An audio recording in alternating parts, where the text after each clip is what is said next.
Salut les players, on se retrouve pour une nouvelle vidéo. Ça y est, c'est maintenant que ça commence. Les choses sérieuses, c'est maintenant. Le tirage au sort des huitièmes de finale de la Ligue des Champions. L'odeur vraiment des matchs. L'odeur du sang, L'odeur du sang, tu peux le dire.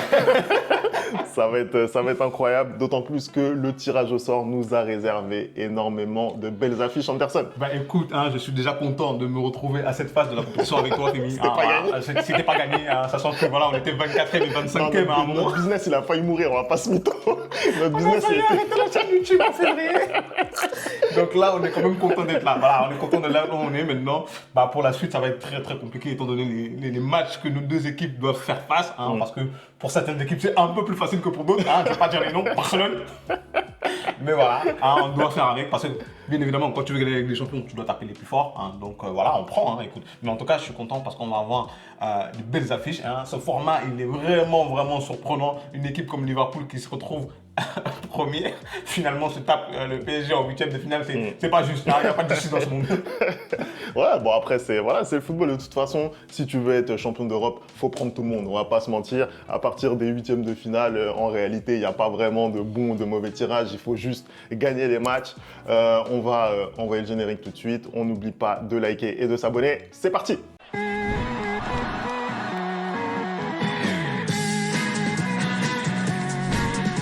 On commence tout de suite cette vidéo, ce débrief du tirage au sort qui vient d'avoir lieu.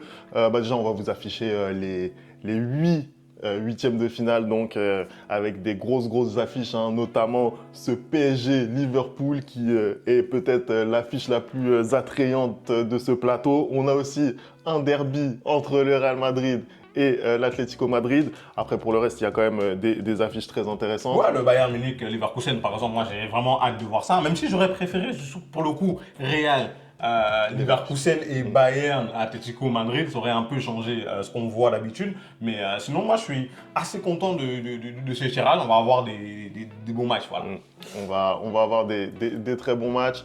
Anderson, on va peut-être se focaliser dans un premier temps sur ce PSG Liverpool. Avant que je donne mon sentiment, qu'est-ce que toi déjà ça t'inspire? Moi personnellement déjà, je ne vais pas te cacher, pour le Paris Saint-Germain en tout cas, je pense que Liverpool c'était le pire tirage. Selon moi, c'est mon avis, parce que j'estimais que PSG Barcelone c'était beaucoup plus à l'avantage du Paris Saint-Germain. Je vais dire pourquoi, parce qu'aujourd'hui, en vrai, je pense que beaucoup de gens voient trop beau le Barça. Pourquoi? Parce que ce Barça-là a tapé le Real Madrid à 2 reprises, à juste titre, parce que le Real cette saison est nul.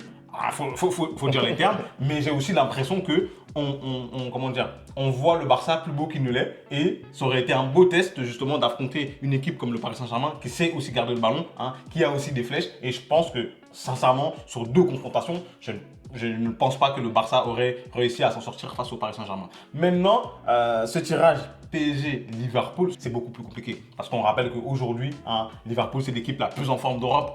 On rappelle que même si depuis quelques semaines, ils sont un peu en perte de vitesse et qu'ils lâchent des points à gauche, à droite, c'est quand même l'équipe qui nous fait la meilleure impression depuis le début de la saison. Parce que eux, ils dominent à la fois dans leur championnat et à la fois en Europe. Ce qui n'est pas le cas par exemple pour le Barça, même si on est en train de dire que le Barça a fait une saison exceptionnelle finalement, avec un Real qui ne fait pas une bonne saison, c'est le même nombre de points. Tu vois. Et puis quand tu regardes le contenu des matchs, par exemple, la dernière fois contre le Rayo, c'est un match qui est gagné de manière litigieuse, tu vois ce que je veux dire. Au final, là, tu te tapes la meilleure équipe d'Europe. C'est une confrontation que tu vois pas souvent. Donc vraiment, tu ne sais pas à quoi t'attendre. Je crois que la dernière fois qu'ils se sont affrontés, c'était en 2018, un truc comme ça, si je me rappelle bien. Tout à fait. Et c'était victoire du Paris Saint-Germain en poule. Il y avait une victoire de Liverpool à domicile. Mais le match retour où le Paris de... Saint-Germain devait absolument se qualifier. Ils ont gagné 2-1. Exactement. Donc, quand tu vois ça, tu te dis, là, c'est peut-être le meilleur test pour Paris aujourd'hui, parce que le Paris Saint-Germain, les garanties qu'il nous donne cette saison en Europe et en championnat, c'est très fort. Luis Enrique, il a réussi à bâtir une équipe pour le coup qui, je pense, n'a pas de quoi rougir face à Liverpool en tout cas. Et je pense que ça sera sûrement la confrontation la plus équilibrée, à mon sens, en tout cas, de ces huitièmes de finale.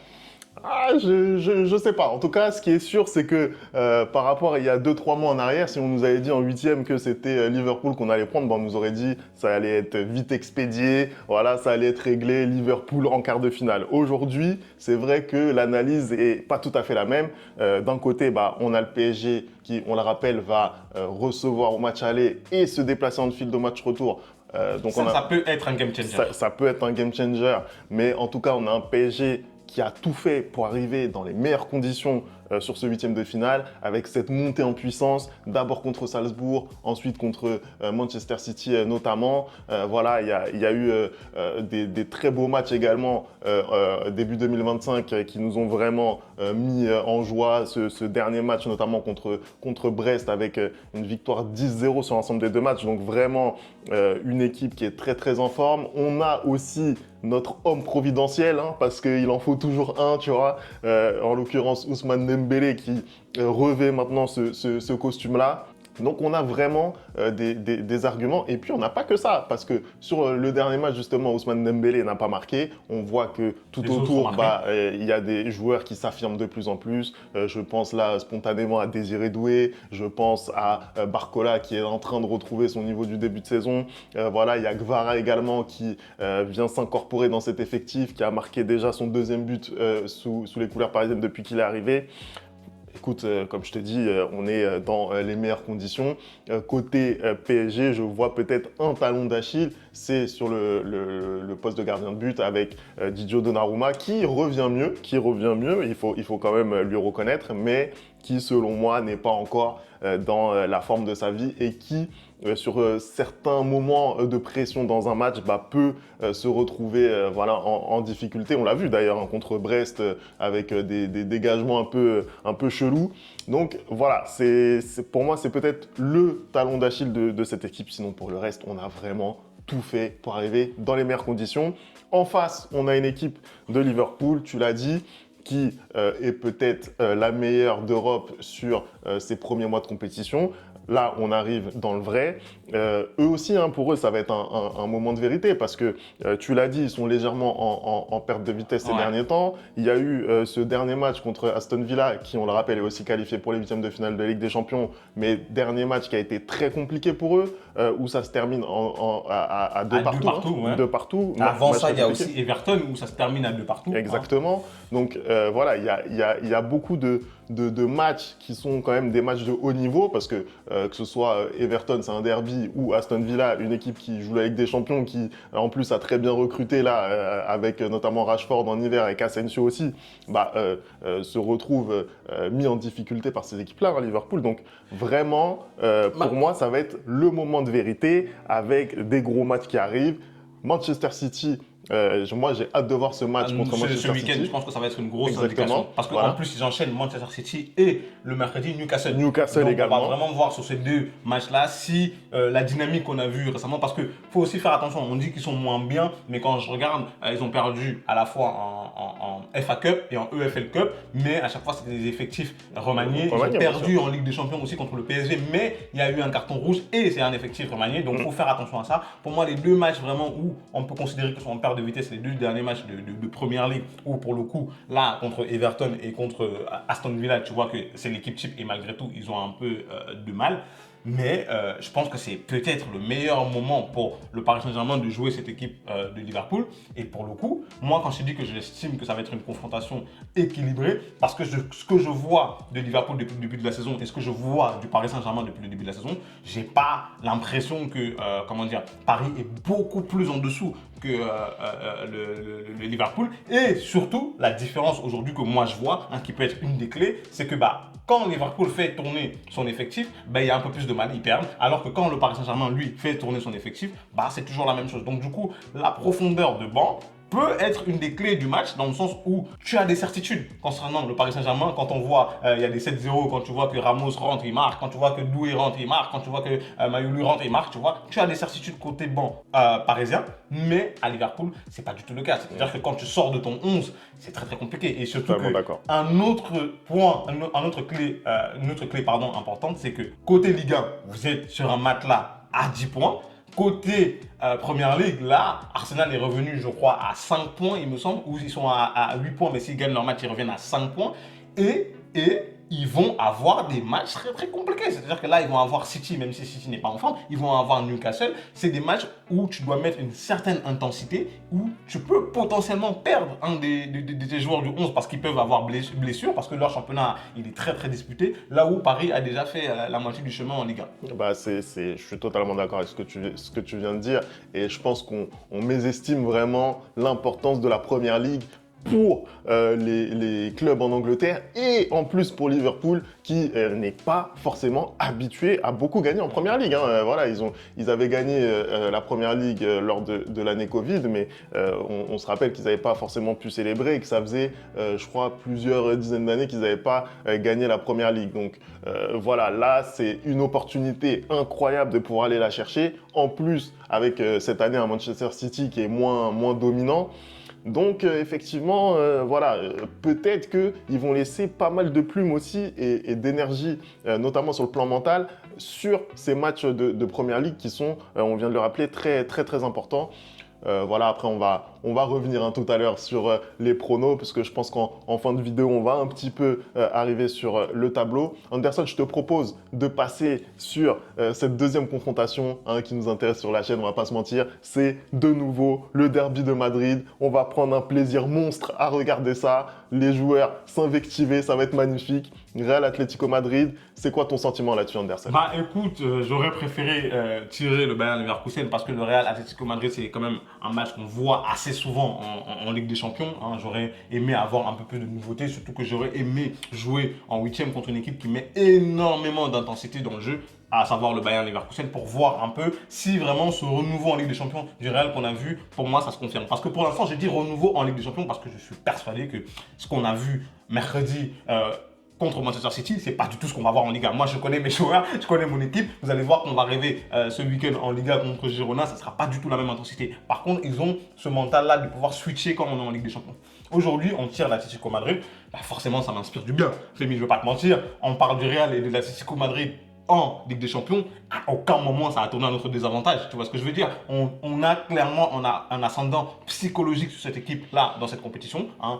Ils ont perdu contre nous 2 fois en finale. Hein, et je pense qu'on les a aussi éliminés en quart de finale ou en demi-finale, je ne me rappelle plus trop. Je crois que c'était en 2017, voilà. Donc en fait, ils sont habitués à perdre contre le Real en Ligue des Champions. Donc peut-être aussi que ça va être plus inquiétant pour eux. Et surtout, Femi, si on regarde les deux matchs, qu'il y a eu cette saison entre l'Atlético Madrid et le Real Madrid, certes, il y a eu un partout, mais à chaque fois, il y a eu une domination outrageuse du Real. Et c'est les seuls matchs limites depuis le début de la saison où tu as vu que le Real était en domination alors que notre saison ne se passait pas bien. Que ce soit le match aller ou le match retour, c'est une égalisation tardive de la part de l'Atlético Madrid. Là, sur le match retour, c'est un penalty qui est donné gratuitement pour moi. Tchouaméni, voilà, il peut pas. Le ballon il est déjà passé. Le match aller, c'était la même chose. Ils égalisent à la dernière seconde alors que le Real aurait dû tuer le match bien avant. Donc, en fait, je suis pas inquiet. Contre le Bayern Leverkusen, j'étais peut-être pas sûr de l'issue du match. Là, moi, je suis pas inquiet. Après, le football, tout peut arriver. Hein. C'est-à-dire que l'Atlético peut battre le Real, aller comme retour. Mais aujourd'hui, quand j'ai vu le tirage, à aucun moment dans mon corps, je me suis dit, ouais, ça va être chaud pour nous. Je suis désolé, je vais pas les mépriser. Hein. Je vais pas mépriser ce club. Mais à aucun moment, je me suis dit, ça va être chaud pour nous. Et surtout que je pense, comme Kylian Mbappé l'a dit, ça nous évite un gros déplacement. Parce que voilà, on a quand même pas mal de compétitions à jouer.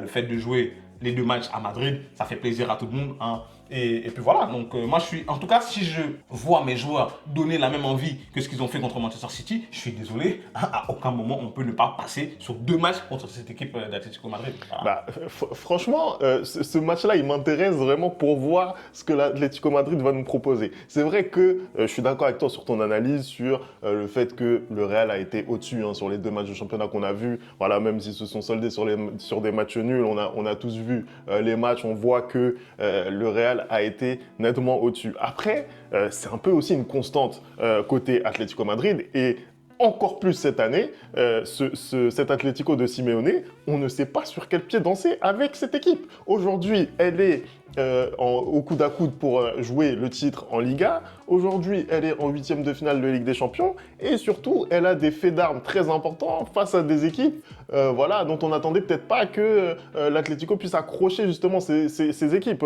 Tu as parlé justement des 2 matchs contre le Real, mais j'ai envie de te parler aussi du match contre le FC Barcelone où ils arrivent à arracher la victoire alors qu'ils sont dominés de façon outrageuse. Je te parle même pas du match au Parc des Princes où voilà, ils arrivent à arracher encore une fois la victoire. On ne sait même pas comment. Bon, après aussi avec plusieurs erreurs qui se sont enchaînées sur le deuxième but, mais en tout cas, voilà, ils ont toujours cette foi en eux. En fait, ils ne perdent jamais espoir. C'est ça qui est dangereux avec cette équipe. Quand tu as l'impression qu'elle est au plus bas, et ben justement, elle arrive à trouver des ressources pour aller chercher des résultats. Parce qu'au final, on parle beaucoup de la manière, mais à l'arrivée, dans le football, ce qui compte, c'est le résultat. Et cette saison, tu es obligé de constater que les résultats sont au rendez-vous. Clairement, les résultats sont au rendez-vous. Hein. Je pensais même pendant longtemps, et je continue de penser que peut-être c'est l'équipe qui va remporter cette Liga-là, parce que je trouve que le Barça et le Real font beaucoup trop de faux pas contre les petites équipes, là où eux, ils gagnent. Un autre aspect qui peut aussi me dire que cette équipe du Real a un avantage, c'est quand je regarde le calendrier de l'Atlético. Hein, le 25 février, par exemple, ils jouent en Copa del Rey contre Barcelone. Hein. Après, ils jouent contre Bilbao en Liga, le 1er mars. Et ensuite, ils viennent affronter le Real Madrid en milieu de semaine. Ensuite, ils jouent Retafe et ils jouent encore le Real Madrid. Et ils jouent après le Barça. Tu vois, donc leur calendrier, il est très compliqué en peu de temps. Hein. Et on sait très bien comment joue cette équipe-là, tu vois. Physiquement, c'est très prenant. Hein. Quand tu vois 90 minutes de l'Atlético Madrid, tu vois qu'ils font des efforts monstres. Hein. Donc je peux qu'imaginer que jouer contre le Barça, jouer contre le Real, jouer contre Bilbao, en fait, c'est des équipes aussi qui mettent énormément d'impact. Jouer contre Retafe, ça va être très prenant pour eux. Je ne dis pas que le calendrier du Real est plus facile, mais en soi, quand je le regarde, là, aujourd'hui, le Real va jouer Girona, Sociedad, Betis, Atlético Madrid, Rayo Vallecano, Villarreal. C'est des matchs où le Real peut mieux les aborder et surtout que la différence aussi, c'est le banc. Comme pour le Paris Saint-Germain, c'est le banc côté Real. Il est beaucoup plus fourni. Maintenant, il reste à savoir si Ancelotti va utiliser ses rotations avec ses joueurs. Et un autre aspect, Femi, le Real est en train de récupérer ses joueurs petit à petit. Là, on voit encore le retour de Alaba, on voit le retour de Rudiger, on voit le retour de Camavinga. Il ne reste plus que Carvajal et Militao qui sont blessés. Mais au final, on savait que eux, c'était pour toute la saison. Tu vois, l'effectif, il commence à revenir. Les joueurs recommencent à prendre confiance. Là, aujourd'hui, tu as un Mbappé et un Rodrigo qui sont qui sont très en forme. Vinicius qui est un peu en dessous, mais moi, je ne suis même pas d'accord parce que Vinicius est en forme. C'est juste qu'en ce moment, il ne marque pas. Mais sinon, il est aussi très bon. Je pense que ça va être un match chaud. Là, pour l'instant, comment je le vois, franchement, aller comme retour, je vois avantage au Real. Je pense que si le Real élève son niveau de jeu par rapport à ce qu'ils ont fait dans les matchs en Liga, il n'y a pas de raison que l'Atlético gêne vraiment cette équipe du Real Madrid et surtout que de l'autre côté, l'Atlético va avoir un calendrier qui va lui faire laisser énormément de force, tu vois. Et je ne vois pas comment ils vont réussir à lutter contre ce Real Madrid-là. Et surtout, je pense que vraiment, on néglige cet aspect psychologique qu'a l'Atlético contre le Real en Ligue des Champions. Ils ont pris un coup au moral. Cette équipe a quand même perdu 2 fois en finale contre le Real Madrid. Ils ont perdu aussi en quart de finale ou en demi-finale, j'arrive plus à me rappeler en 2017, c'était quoi, contre le Real Madrid aussi, tu vois. Et c'était des grosses défaites, hein, 3-0 et ensuite au retour ils gagnent, mais le Real est qualifié, tu vois ce que je veux dire. Donc ils n'ont pas un bon background en Ligue des Champions contre le Real Madrid. Non, je suis d'accord que ça joue, le poids de l'histoire joue surtout dans cette compétition. Mais oui, pour revenir sur ce que tu disais, notamment sur la dynamique positive qui est en train de s'installer côté Real, oui, vraiment au niveau du jeu, on a quand même l'impression que ça s'améliore par rapport au début de saison. Voilà, ils ont toujours été dans cette constante de points pris hein, quand même cette saison. Je te l'ai souvent dit sur la chaîne que je trouvais que tu étais dur dans tes critiques dans la mesure où le Real est dans les temps de passage et au final on se rend compte là maintenant que oui, ils sont dans les temps de passage, ils sont là où il faut être à ce stade de la saison et dans le jeu, ça joue de mieux en mieux avec un Kylian qui arrive de plus en plus à prendre ses responsabilités et à devenir vraiment un élément très important, même si je pense que c'est pas l'élément numéro 1 comme on peut l'entendre là ces derniers temps, mais c'est pas encore l'élément numéro 1 de cette équipe. Exactement, pour moi le détonateur reste toujours Vinicius Junior. Hein. Lors des grands matchs, tu vois que il a toujours cette importance-là. Kylian, aujourd'hui, l'avantage qu'il a, c'est qu'il finit ses actions. L'avantage qu'il a, c'est qu'il est mieux, c'est qu'il comprend mieux ses coéquipiers aussi. Après, il a fait une déclaration comme quoi son temps d'adaptation était fini et que c'était maintenant temps pour lui de décider des résultats du match.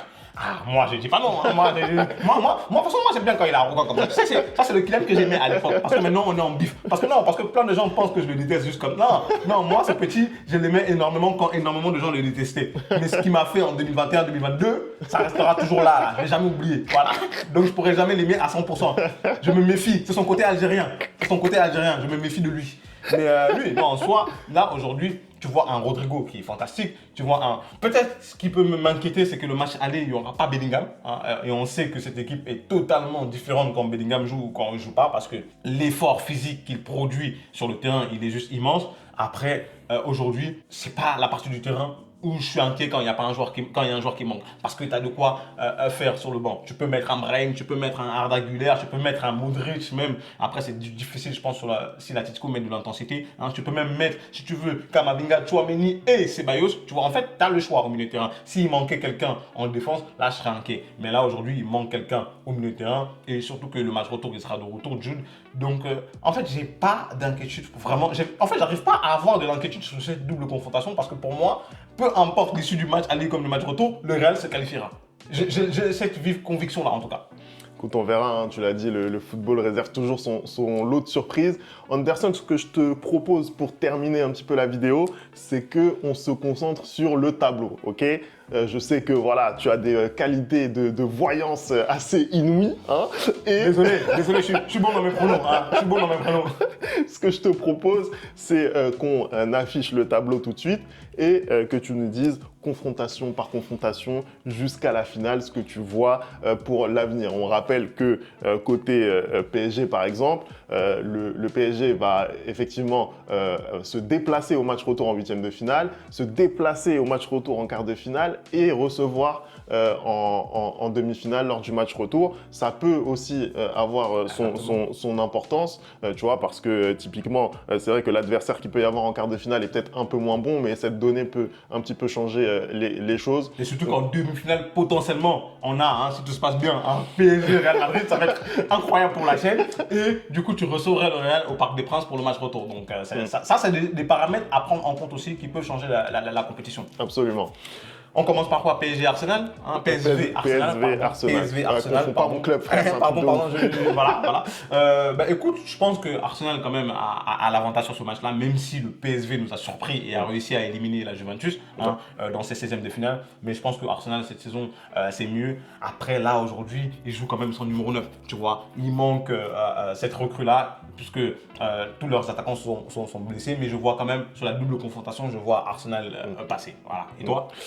Pareil, je vois Arsenal passer. Pour moi, le PSV, par rapport à ce qu'ils ont montré, je ne les trouve pas très fous. Ils ont certes sorti la Juventus, mais ça reste pour moi une Juventus qui est pas folle, qui a énormément de mal en Serie A. Je pensais que la Juventus serait capable de sortir cette équipe du PSV, mais notamment par rapport à ce qu'ils ont montré dernièrement depuis que Kolo Muani est là et ce match contre l'Inter, mais ça n'a pas marché. Donc pour moi, je vois quand même Arsenal sortir ce PSV Eindhoven qui pour moi n'a pas de match référence.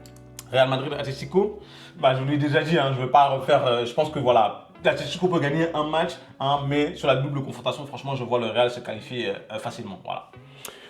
Écoute, je suis d'accord avec toi, pas facilement. Je pense quand même que le Real va se qualifier, mais je pense que ça va être deux matchs à couteau tiré quoi qu'il arrive. Je vois pas par exemple ce qu'on a pu voir du Real contre City. Clairement, je vois pas ça. Je vois un match qui est quand même beaucoup plus serré au niveau du résultat, mais je pense que le Real va passer. Donc pour toi, ça serait Arsenal-Real Madrid en quart de finale. Oui, okay, pour moi, Arsenal-Real Madrid. Et ça, c'est intéressant. On se rappelle que ça, c'est une confrontation qui n'a pas très souvent lieu. La dernière fois, ça m'a traumatisé, Thierry Henry. Voilà, j'aimerais bien exorciser ces démons-là, les Madrilènes, s'il vous plaît. On arrive là-dessus. Ensuite, dans la partie basse, à gauche du tableau, on a PSG-Liverpool déjà dans un premier temps. Là, comme je t'ai dit, je pense que ça va être un match très très équilibré. Aujourd'hui, c'est difficile de donner un pronostic, mais je pense que sur les deux confrontations, je vois, Femi, désolé, je vois Liverpool passer. Je vois Liverpool passer parce que, mine de rien, j'ai l'impression que cette équipe parisienne, même si elle est bonne, elle est très forte, j'ai l'impression qu'il n'y a pas assez d'expérience de ce niveau-là de la Ligue des Champions et que contrairement à Liverpool, de leur côté, moi je pense que voilà, c'est une équipe qui sait faire maintenant. Après, je ne sais pas dans quelle mesure ils vont être impactés par ce qui va se passer en Première Ligue, mais sur les 2 matchs, je vois quand même Liverpool être supérieur au Paris Saint-Germain, mais de très peu, hein, de très peu. Pour moi, je pense que Liverpool va se qualifier et pas Paris. Non, honnêtement, je pense que oui, ça va être un match, encore une fois, très très serré. Le prono, il est très dur à donner.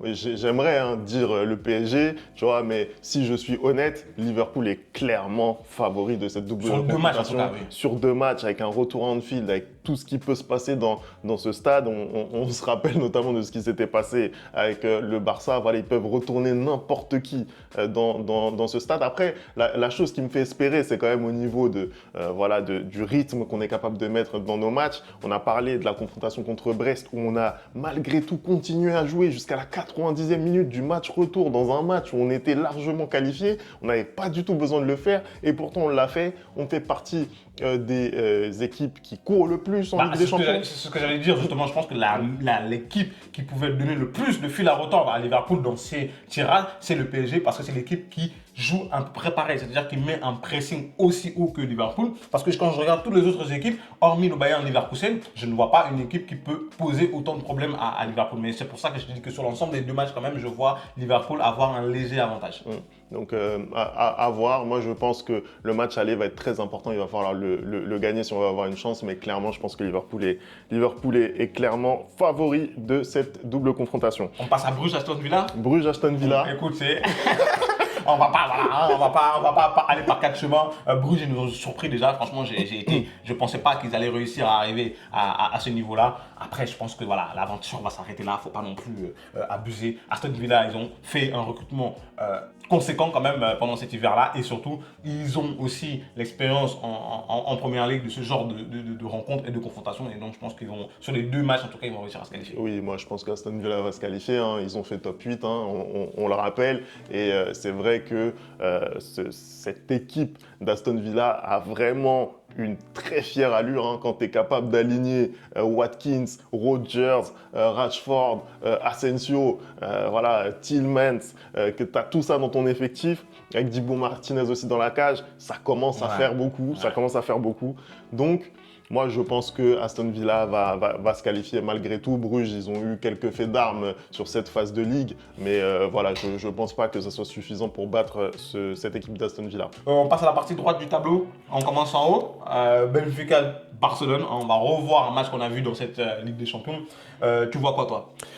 Écoute, match difficile à pronostiquer. J'ai été déçu malgré tout hein, du match retour de Benfica face à Monaco. Oui. Je les voyais quand même, notamment par rapport à la presta qu'ils ont livrée à Louis II, je les voyais prendre l'ascendant beaucoup plus facilement. Au final, je pense que Monaco aurait clairement mérité de se qualifier. Ils n'ont pas été suffisamment adroits et clutch dans les 2 surfaces. Donc un Benfica voilà, sur lequel j'ai un petit peu de doute. En face, on a une équipe du Barça aussi qui commence un peu à rentrer dans le rang. C'est vrai que voilà, on les avait mis peut-être au niveau de Liverpool lors de cette première moitié de saison, mais ça commence à être un petit peu plus compliqué. Voilà, tu as parlé tout à l'heure de ce dernier match de championnat contre le Rayo, ça a été compliqué. Il y a ce but de Lewandowski qui leur donne malgré tout la victoire. Sur cette confrontation, je pense que l'expérience aussi à ce niveau de la compétition, on ne peut pas dire que Benfica est inexpérimenté à ce niveau, mais voilà, c'est vrai que le Barça a beaucoup plus d'expérience à des hauteurs plus hautes. Ils ont été quart de finaliste l'an passé, les Catalans, et je pense que là, vu le tableau qu'ils ont, je pense qu'ils vont aller loin dans cette Ligue des Champions. Ils vont se qualifier face à Benfica. Je ne crois pas à l'exploit de Benfica. Désolé, Julien. Voilà. Moi, je suis assez d'accord avec toi quand même. Mais je pense qu'il faut quand même nuancer ce match-là. Je pense que j'ai regardé un peu les réactions et j'ai l'impression que tout le monde voit déjà le Barça gagner et facilement. Non, je pense que ça va être une confrontation équilibrée. Hein, parce qu'on a vu le match qui s'est passé. On a vu un 5-4 et le dernier but du Barcelone. Encore une fois, il y a des polémiques parce que pour moi, il y avait faute pour Benfica. Mais je pense que ça va être un match beaucoup plus équilibré que ce que beaucoup de gens pensent. Mais malgré tout, sur la double confrontation, je ne vois pas le Barça ne pas faire le taf et ne pas se qualifier. Pour le coup, ils ont cette expérience-là, ils ont des joueurs beaucoup plus expérimentés et ils ont aussi une philosophie de jeu qui aujourd'hui leur permet sur 2 matchs en tout cas d'aller assurer la qualification. hormis un gros cataclysme, normalement, quand tu regardes le tableau, la partie de tableau du Barça, hein, surtout que, hormis en demi-finale où ils pourraient affronter peut-être le Bayern, qu'ils ont déjà affronté et tapé, hein, grossé même comme il faut, ou encore l'Inter, je ne vois pas comment ils n'arriveraient pas en finale. Là, la ligne, elle est tracée là pour arriver en finale et affronter soit le Real, soit Liverpool, soit le PSG, soit peut-être qui c'est Arsenal, hein, mais en tout cas pour moi, dans leur partie de tableau, c'est clairement l'équipe la plus favorite. On va passer à Dortmund-Lille. Là aussi, match un petit peu serré. Voilà, d'un côté, Lille qui a fini dans le top 8. Bravo encore une fois à eux. Ils font une très très bonne saison. Ils sont aussi dans les temps de passage en Ligue 1. En face de ça, il y a une équipe du Borussia qui, en championnat, a été vraiment en difficulté lors de cette première moitié de saison. Nouri Sahin a été limogé. Niko Kovac est arrivé. Il n'a toujours pas trouvé la bonne formule. Il n'a toujours pas trouvé la bonne formule. Malgré tout, dans cette équipe de Dortmund, il y a un Serhou Guirassy qui est meilleur buteur de la compétition, qui est vraiment a trouvé sa pleine mesure dans son nouveau club. Ça va être serré, mais vas-y, tu sais quoi? Pour moi, la surprise de ces huitièmes de finale, Ça va être ce match. ça va être ce match. Je mets une pièce sur Lille. Moi, je pense que ça va être une confrontation en effet équilibrée aussi. Comme tu as dit, Niko Kovac n'arrive pas encore à trouver vraiment ce qu'il faut pour cette équipe-là. On a vu là hier, je crois, ils ont fait match nul en Ligue des Champions. Même en championnat aussi, ils ont perdu contre Bochum. En fait, c'est une équipe, on ne sait pas vraiment. Il y a des moments où elle te surprend, des moments où elle perd, tu ne comprends pas comment elle a perdu. Donc, je pense que ça va être un match équilibré. Mais malgré tout, je pense que Lille commence un peu à arriver au moment où elle sature. Elle a laissé déjà pas mal de force dans cette Ligue des Champions-là. Et je vois sur les deux confrontations Dortmund passer. Voilà. On va passer maintenant à la confrontation allemande de ces huitièmes de finale. Bayern Munich face au Bayer Leverkusen. Tu vois quoi, toi? Moi, c'est l'autre gros match de ces huitièmes de finale, hein, avec Liverpool, PSG et Real Atlético. Pour moi, c'est le troisième gros match de ces huitièmes de finale. Une confrontation 100% allemande. Hein. On a encore vu le match là récemment, une intensité vraiment pas possible. Il y avait eu match nul en championnat entre les deux équipes.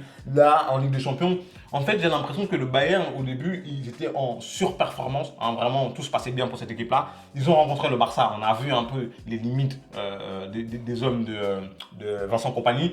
Et là, contre le Borussia Dortmund en Ligue des Champions, je sais pas. Franchement, je sais pas parce que je sais pas, pour moi, le match peut basculer d'un côté comme de l'autre. Parce que ce que j'ai vu là en championnat récemment, où le Leverkusen avait l'obligation de gagner et une équipe du Bayern qui a quand même réussi à très bien défendre. Là, on a vu encore, ils ont failli passer à la trappe, hein, le Bayern. Ils ont failli passer à la trappe pendant ces 16e de finale, exactement, contre le Celtic. Je sais pas trop quoi dire. Franchement, moi, je pense que la surprise va venir de ce huitième de finale, pardon, et que c'est peut-être Leverkusen qui va continuer son chemin. Voilà.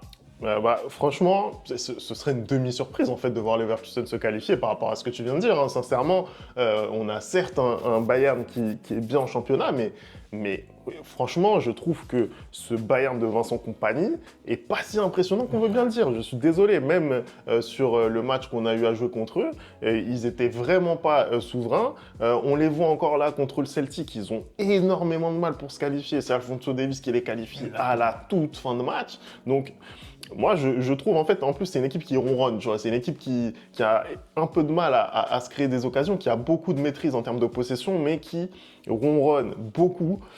Écoute, moi, je vais te suivre. Je vais dire qualification de Leverkusen qui va, du coup, recevoir au match retour en plus. Qualification de Leverkusen.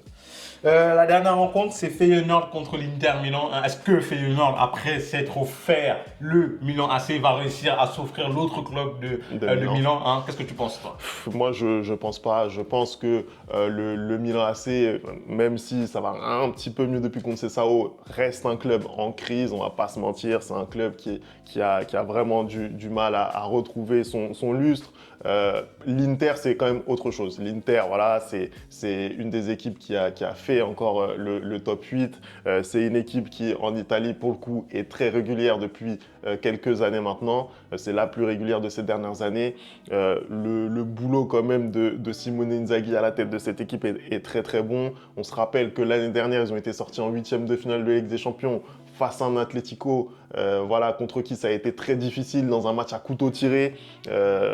voilà, c'est une équipe qui aurait mérité aussi de passer en quart de finale l'année dernière. Je pense qu'ils ont soif cette année de prouver que en Ligue des Champions, ils sont capables d'aller loin. On rappelle, c'est le dernier représentant italien en Ligue des Champions cette saison.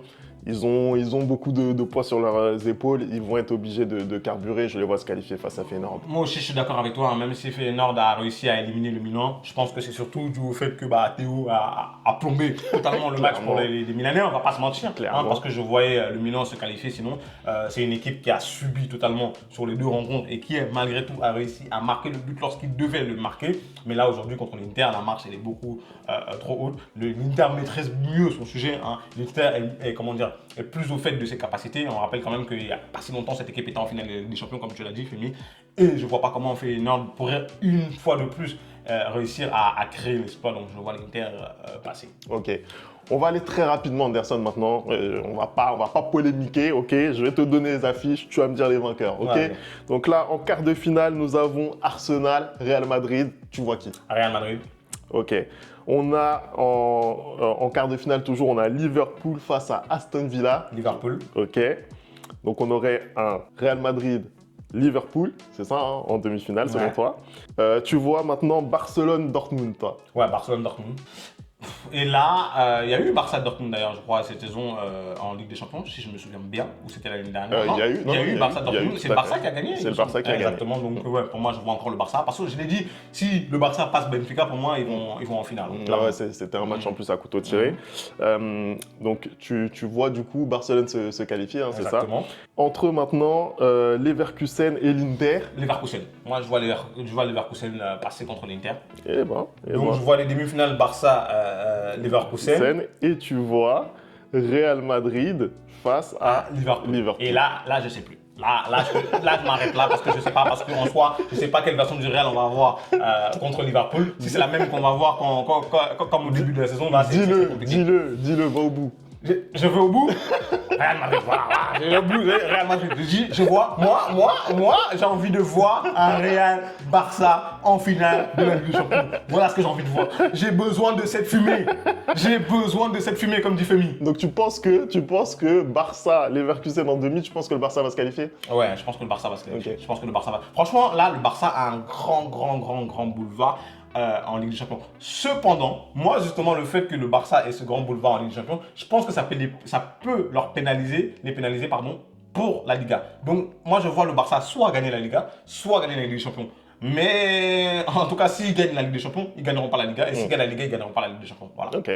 Et une finale, un classico en finale de Ligue des Champions, apparemment c'est ce que tu veux. Donc j'ai l'impression que tu veux la 16e. Hein. J'ai l'impression que tu auras la 16e. Hein. J'ai l'impression qu'on est droit, on va droit vers la 16e. Et puis, j'ai besoin de rappeler une statistique. À chaque fois que le Real élimine Manchester City, il gagne la Ligue des Champions. Ok. Voilà. 2023, 2021, Voilà. Moi je disais, à chaque fois qu'on tape Manchester City, on gagne la Ligue des Champions. Non, c'est fort, c'est fort. Franchement, je suis pas loin de penser la même chose que toi. Hein, après, je pense que tu peux faire un Paris Saint-Germain quand même. Hein. En finale. Je préfère, mais voilà, si je suis honnête, Liverpool est favori sur la confrontation. On a fait le tour, Anderson. Merci d'avoir regardé cette vidéo. On n'oublie pas les bonnes habitudes, @le replay foot. Et on se retrouve très vite pour une nouvelle vidéo. Ciao.